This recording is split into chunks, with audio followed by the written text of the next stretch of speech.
Hello, this is Jeff Nager with AMD World Championship of Custom Bike Building. We're at the 72nd Annual Sturgis Rally.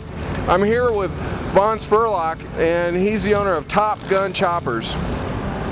And this is kind of a throwback to the 60s, and I understand that Easy Riders, the movie, is kind of inspiration for you. Can you talk a little bit about that, Vaughn?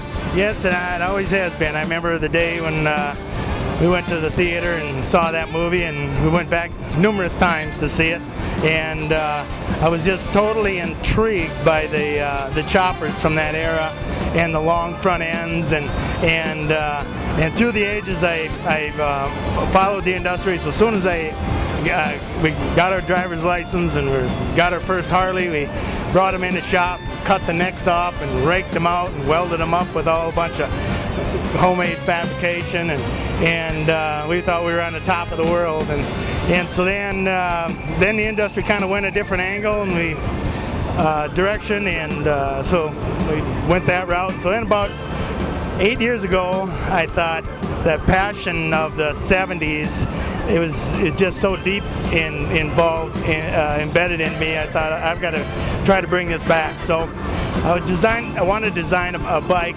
that really just spoke for the late 60s and the 70 era. And I got to say, this really does. Especially like the elongated front and the Springer front end. With this kind of wheelbase, it must ride like a Cadillac on the road.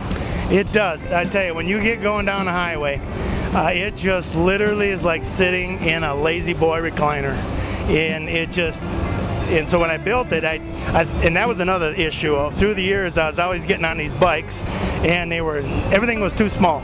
And the front end, I felt like I was on stock production bikes. I felt like I was sitting right on top of the motor. So I thought, I'm going to build a bike that's made for big guys that can't find suits or pants or clothes or shirts or anything anywhere. So I started with this RC component frame, and we just stretched it out. And I thought, I'm just going to make it so it fits natural to me. Well, it certainly looks like it does. You're a tall guy, and it looks like you built an engine that would fit something you need to get down on the road on.